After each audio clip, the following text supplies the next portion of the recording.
Hi guys, তো কি খবর সবার? আবার একটা নতুন ভিডিও নিয়ে চলে এলাম। তো আজকের এই ভিডিওতে আমি দেখাবো আপনারা কিভাবে এই ধরনের প্রফেশনাল লেভেলের ফটোগুলো এডিটিং করতে পারবেন, তা আবার হাই পিক অ্যাপ দিয়ে। এই হাই পিক অ্যাপ দিয়ে কিন্তু ফটো এডিটিং করলে ফটোটা কিন্তু মারাত্মক দেখতে লাগে, মানে পুরো অসাম এডিটিং হয়ে যায়। তো বিষয়টা হচ্ছে যে এআই এক্সপ্লেন্ড বলে একটা অপশন আছে, যেটা কাজ করতে চায় না, অনেক প্রবলেম হয়। তো আজকে এই প্রবলেমের সলভ করে দেবো, এবং এই অ্যাপটা কিভাবে ডাউনলোড করবেন, কিভাবে ইউজ করবেন, কিভাবে নানা রকম ভাবে এডিটিং করতে পারবেন একদম প্রো লেভেলে। এবং এডিট করার পর জাস্ট আপনার বন্ধুরা একটা কথাই বলবে, मजा आया। তো আজকের ভিডিওটা শুরু থেকে শেষ পর্যন্ত অবশ্যই দেখতে হবে, নাহলে কিন্তু আপনারা এই ধরনের এডিটিং করতে পারবেন না। আর চ্যানেল নতুন হলে চ্যানেলটিকে অবশ্যই সাবস্ক্রাইব করে দেবেন, পাশে থাকা বেল আইকনটিও প্রেস করে অল করে দেবেন, যাতে এই ধরনের ভিডিও সবার প্রথমে আপনার কাছে গিয়ে পৌঁছয়। চলুন ভিডিও শুরু করা যাক। Welcome back guys. তো আজকের ফটো এডিটিং করার জন্য আমরা হাইপিক এবং লাইটরুম অ্যাপটাকে ইউজ করব, এবং এই দুটো অ্যাপের লিঙ্ক আমার টেলিগ্রামে পেয়ে যাবেন। টেলিগ্রাম চ্যানেলের লিঙ্ক এই ভিডিও ডেসক্রিপশন বক্সে এবং পিন কমেন্টে পেয়ে যাবেন। ওখান থেকে আপনারা খুব সহজে হাইপিক এবং লাইটরুম অ্যাপটাকে ইউজ করতে পারবেন। তো এবার আপনাকে কী করতে হবে, আপনাকে সবার প্রথমে হাইপিক অ্যাপ্লিকেশনটাকে ওপেন করতে হবে, ডাউনলোড করে নেবেন। নেওয়ার পর ওপেন করবেন। ওপেন করার পর জাস্ট এখান থেকে ক্লোজ করে দিচ্ছি এটাকে। তারপর দেখতে পাচ্ছেন অনেকগুলো ফটো শো করছে আপনার গ্যালারির। আপনি যেই ফটোটাকে এডিটিং করতে চান জাস্ট ওটাকে সিলেক্ট করবেন। সিলেক্ট করার পর এখানে অ্যাডজাস্ট অপশানে আপনাকে ক্লিক করতে হবে। অ্যাডজাস্ট অপশানে ক্লিক করার পর ক্রপ অপশানে ক্লিক করবেন।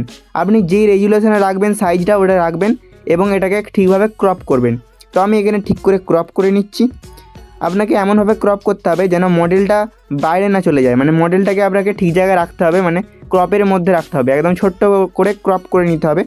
ক্রপটা করে নেওয়ার পর জাস্ট আপনাকে কী করতে হবে, ক্রপটা প্রথমে করে নিচ্ছি। ক্রপটা করে নেওয়ার পর আপনাকে এআই এক্সপ্লেন্ড এই অপশানে ক্লিক করতে হবে। ক্লিক করার পর এখান থেকে আপনি সাইজটাকে ছোটো বড়ো করতে পারবেন। আমি একটু বাড়িয়ে নিচ্ছি। তারপর এটাকে একদম নিচে নামিয়ে দেবেন, ঠিক আছে? একদম নিচে নামিয়ে দেবেন। নামিয়ে দেওয়ার পর জাস্ট এখান থেকে আপনাকে প্রম্পট লিখতে হবে, আপনি কী ধরনের ব্যাকগ্রাউন্ড চান, জেনারেট করতে চান, সেটা জাস্ট এখান থেকে লিখতে হবে। তো আমি এখান থেকে লিখে দিচ্ছি কিছু একটা। তো আমি আপনাদেরকে কিছু লেখা ডেসক্রিপশান বক্সে দিয়ে দেবো, যেগুলো আপনি কপি পেস্ট করে নানা রকম ব্যাকগ্রাউন্ড জেনারেট করতে পারবেন। তো ডেসক্রিপশান বক্স এবং কমেন্ট বক্সের পিন চেক করে নেবেন। তো লিখে নেওয়ার পর জাস্ট আপনাদের কী করতে হবে, তো গাইস দেখতে পাচ্ছেন আমি এখান থেকে লিখে ফেলেছি। লিখে নেওয়ার পর জাস্ট জেনারেটে ক্লিক করে দেবেন। জেনারেটে ক্লিক করে দেওয়ার পর আপনাদেরকে কিছুক্ষণ ওয়েট করতে হবে। আপনার নেটওয়ার্ক স্পিড যেমন থাকবে তত তাড়াতাড়ি ফটোর ব্যাকগ্রাউন্ডটা জেনারেট হবে। তো আমরা কিছুক্ষণ অপেক্ষা করে নিচ্ছি, দেখা যাক কীরকম ফলাফল পাওয়া যায়। তো গাইস অনেকক্ষণ অপেক্ষা করার পর কিন্তু দেখতে পাচ্ছেন অসাধারণভাবে আমাদের ব্যাকগ্রাউন্ডটা পুরো লুকিং লাইক এ ওয়াও, পুরো একদম মারাত্মকভাবে জেনারেট করে দিয়েছে। 3 নম্বর ফটোটা কিন্তু আমার দারুণ লাগছে। জাস্ট আপনার যেই ফটোটা দারুণ লাগছে প্রত্যেকটাই কিন্তু রিয়েলিস্টিক, ওটাকে সিলেক্ট করবেন। সিলেক্ট করার পর টিক অপশানে ক্লিক করবেন, উপরে ডাউনলোড অপশানে ক্লিক করে দেবেন। ব্যাস এই ফটো আমাদের গ্যালারিতে এক্সপোর্ট হয়ে যাবে। এবার এই ফটোতে আপনি কালার গ্রেডিং করতে পারবেন লাইটরুম দিয়ে। জাস্ট আপনাকে লাইটরুম অ্যাপ্লিকেশনটা ওপেন করতে হবে। ওপেন করার পর ফটোটাকে ওপেন করতে হবে। তারপর নিচে এডিট অপশানে ক্লিক করবেন। লাইট অপশানে ক্লিক করার পর এক্সপোজারটা আপনি অ্যাডজাস্ট করবেন, কন্ট্রাস্ট অ্যাডজাস্ট করবেন, এবং আপনি নিজের ইচ্ছা মতো লাইটরুম দিয়ে আপনি ফটো এডিটিং করে নিতে পারবেন। সো আমি এখানে শ্যাডোটা একটু বাড়িয়ে নিচ্ছি, এবং হোয়াইটটা একটু বাড়িয়ে নিচ্ছি, এবং ব্ল্যাকটা এখানে একটু কমিয়ে নিচ্ছি।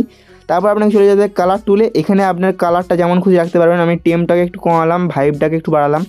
এখানে মিক্স থেকে আপনি প্রত্যেকটা কালারকে হাইলাইট করতে পারবেন, অ্যাডজাস্ট করতে পারবেন।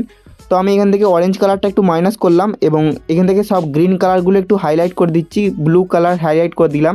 করে দেওয়ার পর টিক অপশানে ক্লিক করবেন, এবং ইফেক্টটা এখান থেকে টেক্সচারটাকে একটু বাড়িয়ে দেবেন, যাতে কোয়ালিটিটা প্রচুর ইনহ্যান্স হয়ে যায়, এবং ভিকনেসটাকে একটু মাইনাস করে দেবেন। তারপর আপনাকে ডিটেলসে ক্লিক করার পর শার্পেনটাকে বাড়িয়ে দিতে হবে, এবং নয়েজটাকে বাড়িয়ে দিতে হবে, এবং কালার নয়েজটাকেও বাড়িয়ে দিতে হবে।